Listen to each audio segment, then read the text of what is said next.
Welcome to this week's Quick Hits. I'm Record Sports Editor Bob Highfill. Delta College football opens the 2012 season Saturday at home, 1 o'clock, against Chabot College, a program they haven't faced in at least 17 years. That's as long as linebackers coach Todd Harrington has been coaching at Delta College. Should be a good season for the Mustangs. A lot of returning players. Gary Barlow, the head coach, is in his 12th season with a 60-37 record in his tenure. Season starts Saturday against Chabot College, a program that Delta has not played during your tenure here. Right, and you know, we experienced that with our bowl game last year preparing for De Anza. We hadn't faced them since I had been here as well. So that's an added challenge, and it also makes it a little bit interesting when you don't have that history. How I describe our defense is just fast and tough because Coach always got us conditioning in these full pads. I don't know if other teams are in full pads all the time, 2 days a week, and we're always conditioning and running. I expect us, our team as a whole, to just be faster and more conditioned than the other team.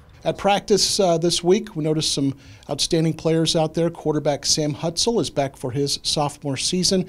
He'll have Demarie Nelson blocking and catching passes. The sophomore tight end looked real impressive. I'm interested in your story because if I'm not mistaken, you were a running back in high school. Yes, I see you on the field and you just kind of pop out because of your physical stature and what you're doing out there on the field. Yes, can you talk about kind of your progression as a football player to where you are now? Yes, sir. I came out here to be a running back. Then Coach Barlow introduced me to this tight end position. He said it'd be a great fit for me and the team. I'm all about being a team player, so I kind of bought into what he was saying, and it took me a very long ways. We've been working very hard on our off season.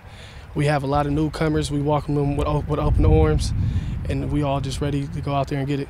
High school football, well, we had 23 games last week in what is 0 week. We have a full slate of games this weekend, and it begins Thursday as Stag travels to Modesto. The Delta Kings coming off a 38-0 victory over Chavez to start the season. Lincoln had a tough game. They lost at home against Elk Grove, 35-21. The offensive line deficiencies that were a big question mark going into the season look like they plagued the Trojans last week, and it doesn't get any easier for head coach Brian Gray and his team as it hosts Pleasant Grove of Elk Grove coming up on Friday.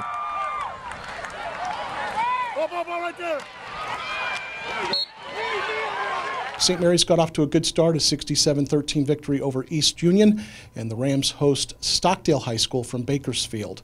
So some big games coming up in high school football. Another one to look forward to. Manteca gets the season started. Eric Reese and the Buffaloes travel to take on Andre Horace and the Edison Vikings. University of the Pacific women's volleyball team last week traveled to Moscow, Idaho, won all 3 of its matches in the Nike Invitational. The Tigers return home to open the home portion of their schedule. That's this weekend as they host the 34th annual Community Bankers Classic. Portland State, Nevada, and Northern Illinois come to Stockton. The Tigers have matches at 7 o'clock on Friday and at noon and at 7 o'clock on Saturday. Big weekends last weekend for Gabby Cowden and Megan Birch. So look for Greg Gibbons' team to get it rolling. They start this weekend with the Bankers Classic. That's it for Quick Hits this week. I'm Record Sports Editor Bob Highfill. For all of your sports coverage, go to The Record and also recordnet.com. Thanks for watching.